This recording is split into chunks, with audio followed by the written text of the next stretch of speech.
안녕하세요.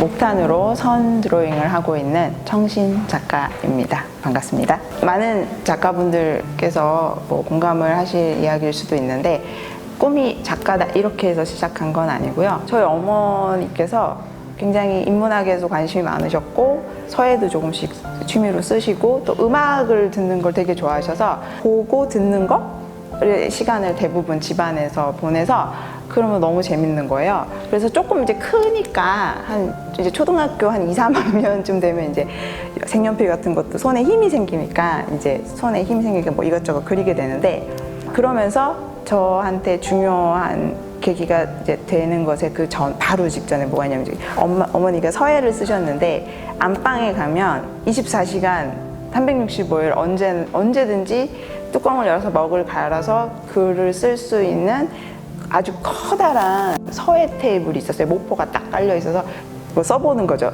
아는 글씨 뭐 이렇게 이런 거 써보죠. 책도 펴놓고 대한민국 이런 것도 써보고 뭐 막 이렇게 그림을 그릴 수 있는 데가 어딜까라는 생각을 한 게 화방이었어요. 화방. 그러니까 돈을 벌어야 되니까 돈을 벌면서 해야 돼. 그래서 해운대 모닝글로리 판매 사원으로 들어갔어요. 그래서 유니폼 입고 이렇게 파는 건데 제가 필기 담당이었어요. 거기 들어가서 이제 아무래도 그렇게 하다 보니까 이게 그림 잘 그리는 게 표가 나잖아요. 같이 일하는 언니들이 그 분량이 나오잖아요. 쓸 수는 있는데 왜 판매할 수 없는 미술 재료들, 고가의 미술 재료들, 그런 게 있으면 언니들이 챙겨주는 거예요. 그런 시절을 보내다가 학교를 갔죠. 부산 예대를 들어가게 되죠. 들어가서 대학이라는 데서 처음에 인체 드로잉을 하게 되잖아요. 제일 첫 번째로 딱 들어가면은 하게 되는 게 인체 드로잉이잖아요. 그때 뭘로 그리느냐? 연필로 그리다가 목탄으로 그리죠. 인체할 때 목탄을 써야 되는구나. 그거를 아는 거예요. 되게 열심히 그렸고 거기서 저희 신랑을 만났어요. 어차피 이런 게 있어요. 잃어버리면 아무것도 없잖아요. 돈만 벌어서 내가 취할 수 있는 거가 한계가 있다는 생각이 있죠. 그래서 그럴 바에는 우리 둘 다 그러면 우리가 좀 굶고 못해도 죽을 때까지 그림을 그려보자. 둘 다 그러면 우리가 차라리 그림을 그리기 위해서 돈을 벌자. 둘이. 그래서 그럼 결혼을 하자. 결혼을 해서 둘이서 죽을 때까지 한번 그림을 그려보자 라고 그때 마음을 먹게 된 거는 그때인 것 같아요. 그러니까 어떻게 보면 박쌤을 처음 만났을 때 뭔가 이렇게 다 이룰 바에는 그림이라도 내가 그려야겠다. 그러다 보니까 어느 결에 이렇게 돌아보니까 사람들이 저한테 작가라고 부르더라고요. 어느 순간 뒤돌아보니까 옛날에는 청신이 이렇게 부르던 사람들이 작가님 불러줘서 내가 작가이구나, 작가인가? 라고 생각을 하면서 조금 더 집중을 해서 작업을 해오고 있는 것 같습니다. 저는 제가 지금 저한테 가장 맞는 그림 현재로서는 그 목탄이에요. 목탄은 근데 의외로 먹에서부터 시작을 했어요. 엄마가 24시간 펼쳐져 있는 그 문방사우의 책상에서 그냥 먹을 가지고 노는 거가 많았기 때문에 약간 저 자신한테 검정색이 이렇게 종이에 스미는 거? 검정이 되게 저한테 중요한 색상으로 들어갔던 것 같아요. 그러다가 대학에 들어가서 인체 드로잉을 하는데 목탄이란 재료를 모르지 않잖아요. 제가 화방에서 썼기 때문에. 근데 그걸 그렇게 쓰는지 몰랐어요. 근데 목탄이 한번 싹 지나가면 제가 호흡하는 게 그대로 다 여기서 이렇게 출력이 되는 거죠. 어떻게 보면 내가 생각하는 것보다 얘가 먼저 나가는 게 있어요. 그러면서 이렇게 움직이네? 이렇게. 목탄이라는 거를 그때 알았고, 그때부터 목탄을 들고 이 검정색의 깊이감? 그러니까 블랙홀처럼 빠져드는, 정말 목탄은 또 심지어 들여다보면 반짝거리기까지 해요. 별들이 있어. 얘가 이렇게 보면. 목탄 자체가. 그런 것들을 학부 다닐 때 거의 대학생활은 목탄만 들고 다녔던 것 같아요. 목탄은 저한테 굉장히 맞아요. 제 인체와 성격에 맞아요. 그게 무슨 얘기냐면 뭐 그려야지 하면 자다가도 탁 일어나서 손 잡힌 대로 탁 그려야 돼요. 그때 가장 신속하고 정확하고 소지하기도 좋고 한 게 목탄과 종이에요. 종이. 핵심은 목탄이고 그 목탄을 끌어들이게 된 것은 그 먹으로 유년 시절에 장난을 치던 그 검정에서 제가 많은 영향을 받았던 것 같아요. 튤립이 가지고 있는 선이 이렇게 보면 일단 얘가 꽃이고 동그랗고요. 컵처럼 생겼잖아요. 이렇게 돼 있고 안에가 비어 있고 이렇게 깨끗하게 이파리가 되어 있고 요렇게 약간 마늘종 같이 요렇게 굵게 요렇게 깨끗하게 떨어져서 잎사귀가 이렇게 딱 몸을 감싸고 있어요. 이렇게 이따 이제 얘가 이렇게 되면서 물을 좀 많이 먹으면 이렇게 펴졌다가 물이 좀 없으면 이렇게 됐다가 요렇게 하면서 이제 이렇게 씻는 거거든요. 선 자체가 인체를 닮았어요. 그러니까 이 튤립 자체가 꽃이 그러니까 그렇더라고요. 그러니까 그래서 튤립을 그리는데 뭔가 익숙한데 빨리 그려야겠다. 그래서 아까 말씀드렸다시피 목탄하고 종이를 아무거나 탁 잡아갖고 막 밭으로 가는 거죠. 밭으로 가서 이제 샥샥샥샥 그런데 어라? 인체네? 이런 생각이 드는 거예요. 어깨에서 이렇게 나오고 유려하다 그래야 되나? 좀 그런 것들이 있는데 튤립이 그런 인체의 선들을 많이 담고 있어서 제가 솔직히 좀 놀랐어요. 그래서 꽃이어서 그린 게 아니라 이렇게 피어있는 게 밭에 이렇게 얘가 이렇게 너무 깨끗하게 피어있는데 진짜 가짜 같은 거예요. 그러니까 진짜로 가짜 같은 거죠. 이게 너무 신기하잖아요. 그래서 그렸는데 그려놓고 보니 인체의 선들을 얘가 담고 있어서 그때부터 이제 또 시작되는 거죠. 빌딩이었던 거죠. 야경. 해운대 바닷가 야경, 광안리 야경이 그냥 그거는 이제 부산 사람들은 탑재되어 있거든요. 나는 그냥 내가 관심 없다고 생각하는데 그게 너무 이렇게 눈에 아른아른 거리는 거예요. 그래서 이렇게 있는데 잔들이 있고 병들이 이렇게 제가 먹던 잔들이 이렇게 있는데 그걸 놓고 그리면 좀 비슷하겠다 해서 긴 테이블에다가 잔하고 병들을 이렇게 비어있는 잔들을 놓고 목탄을 들고 이제 드로잉을 하는데 재밌는 거예요. 재밌다. 재밌는데? 그리고 목탄을만 가지고 그림이 되는 거예요. 그러니까 선만 가지고. 그게 이제 한 5년, 농촌 생활을 그렇게 5년, 6년을 보내고 있었죠.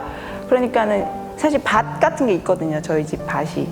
근데 어느 날 이렇게 밭에서 밭 이쪽으로 이렇게 건너가는데 뭐가 밭에 이렇게 뭐가 이렇게 딱 펴 있는 거예요. 5월 달에.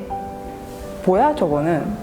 뭐지? 안 보이던 게 보이니까 생뚱맞잖아요. 밭 한가운데 진짜 뭐가 이렇게 하나가 이렇게 딱 올라와 있는 거예요. 그래서 가서 봤더니 튤립이 생뚱맞게 거기에 이렇게 밭 한가운데 이렇게 펴 있는 거예요. 그래서 이게 왜 그런가 봤더니 아빠가 이제 어디 농자재에서 이제 뭐 이렇게 사잖아요. 고추 모종 무슨 상추 모종 살 때 사장님이 그 튤립 그 구근을 서비스로 주신 거예요. 몇 개를. 근데 그거를 그거를 엄마가 받았으면 엄마가 꽃밭에다가 심었을 텐데 아빠니까 그냥 밭에다가 심어 놓으신 거예요.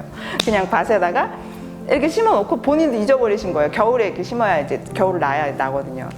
그러니까 밭 한가운데 진짜 그 흙이잖아요. 이렇게. 근데 진짜 플라스틱 같이 뭐가 하나 조화가 이렇게 딱 꼽혀. 누가 뭐지 이거 이렇게 해서 봤더니 노란색 튤립이 하나가 딱 펴 있는데 너무 진짜 가짜 같은 거예요. 근데 그게 약간 내가 부산에 있던 부산 사람이 농촌에 와서 이렇게 있는 근데 내가 튤립이라는 거라기보다 그 이질감 있잖아요. 완전 다른 이질감. 그래서 블랙이라는 건 제가 아까 말씀드렸듯이 먹과 목탄에서 오는 블랙, 검정에 대한 제 받아들임.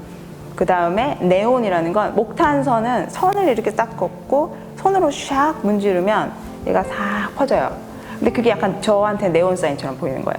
그러니까 이 선들이 보면 그래서 하나하나가 되게 좀 약간 빛나는 것처럼 보이잖아요. 까만데 신기하게. 그래서 그게 블랙 네온이라는 거는 네온 사인 같은 거죠. 목탄이. 그래서 눈에 탁 불이 켜지는 것처럼. 네, 그런 화면이 보인다 생각을 해서 블랙네온이라는 이름을 짓게 되었습니다. 네. 제가 화방에서 일할 때 점심에 바쁘니까 바나나를 맨날 먹게 됐거든요. 근데 너무 질리잖아요. 너무 힘든 거예요. 10시간씩 서서 있고. 그래서 이제 또 창고에 숨어가고 이제 바나나 먹고 또 나가야 되니까 바나나 먹다가 너무 그때 스트레스를 받아갖고 얘를 휴지통에다가 팍 집어 던졌는데 그 휴지통에 바나나 껍질이 탁 걸린 거예요. 근데 그거 보고 막 펑펑 울었으니까 주변 언니들 얘가 왜 우는 줄 모르죠. 근데 그게 정말 나랑 너무 닮은 거예요. 그 쓰레기통에 이렇게 딱 바나나 껍질이 딱 걸쳐있는 거뭇거뭇하게 된 게 이렇게 딱 있는데 어떻게 쟤랑 나랑 처지가 저렇게 똑같을까. 펑펑 울고 그때 그만뒀어요. 학교 가야지. 그리고 엄마 나 학교 갈 거야. 엄마가 이렇게 해서 보내줘서 이제 학교로 가게 돼서 그때 학교에 들어가서 바나나 작업을 막 시작을 했어요. 바나나를 계속 그리는 거죠. 껍질을 그리는 거죠. 그래서 블랙네온에서 보면 나딘구는 그 바나나가 결국 걔도 인체거든요. 사람이 바나나가 색깔이 변해져 있잖아요. 바나나가 처음엔 초록색이다가 노란색이다가 무르다가 검해지잖아요. 그게 없어지잖아요. 그게 꽃이 피어서 이렇게 해서 지는 것까지 사람이 태어나서 이렇게 살아가다가 죽음을 맞이하는 거 굉장히 닮아 있었어요. 그래서 처음에 그 노란색은 그래서 제 감정 그 집어 던졌을 때 그래서 노랑은 저한테 감정적인 색깔이에요. 감정을 다루는 코드. 그래서 바나나가 증발하고 그 노랑이라는 게 남아 있었는데 밭에 피어 있던 것도 노란 거였어요. 근데 그게 너무 신기한 거죠. 지나놓고 생각해 보니까. 그래서 또 작업을 하게 돼서 그래서 노란색을 그리게 됐는데 신기한 건 흰 바탕에 까만 목탄선이 들어가는데 까만색과 가장 먼 색깔은 노랑이에요. 채도가 가장 낮은 것과 가장 높은 것이잖아요. 근데 이 두 가지가 부딪히면 서로 불이 켜지듯이 탁 만나요. 그리고 목탄은 기본적으로 무광이란 말이죠. 노랑은 발색 자체가 뚫고 나와요. 그러면 얘가 겹쳐지면 얘를 반사판 되듯이 뚫고 나오는 거죠. 그 조합이 의도하진 않았지만 그렇게 되면서 추려졌던 것 같아요. 그래서 노랑은 저한테는 감정에 대한 이야기. 생각만 해도 사실 되게 감각을 불러일으키는 과일이잖아요. 저는 아까 말씀드렸다시피 그림을 약간 개념으로 생각하고 그리는 버릇이 있는데 레몬이 그런 정물과 굉장히 닮아 있어요. 생각만 해도 막 쉬고 뭔가 이렇게 탁 기분이 이렇게 탁 올라오고 근데 그런 그 레몬이 갖고 있는 감각 그러니까 노랑은 감정 레몬은 감각을 다루고 있는데 이것들이 같이 만났을 때 화면에서 굉장히 경쾌하게 저한테 위로를 주는 느낌. 그 작품을 온전하게 내가 열고 받아들이는 거 혹은 내가 그 작품 안에 들어가는 거 대단한 용기가 필요한데 거기에 제 작품이 있으면 참 좋겠다. 그래서 용기를 조금 서로 주고받을 때 도움이 됐으면 하는 생각? 뭐 그런 것들이 제가 작품에서 드로잉에서 알게 됐던 어떤 위안과 위로의 방법 작품에서 좀 함께 느낄 수 있으면 좋지 않을까 그런 생각을 해봅니다. 네.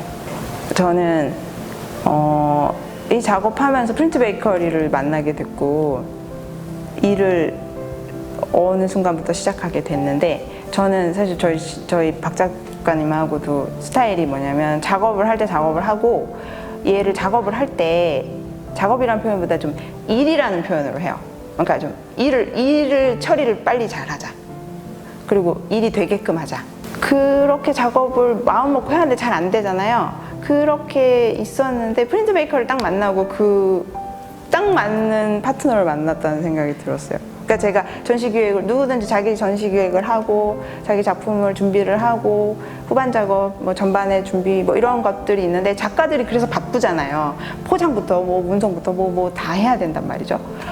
근데 그런 면에 있어서 굉장히 서포트가 정말 정확하고 깔끔하게 그리고 그러니까 제가 만약에 그릇이 이만한 것 같으면 그릇을 좀 키워주시는 느낌이 들어요. 그래서 작업을 더 집중할 수 있게 불안을 제대로 제가 소화를 못했다면 근데 그때 박쌤은 언제나 야 됐어 그림 그려 그게 너무 그러니까 그런 나의 집 같은 존재예요. 아까 제가 말씀드린 저희는 집이 되게 중요하잖아요. 저의 울타리 같고 집 같고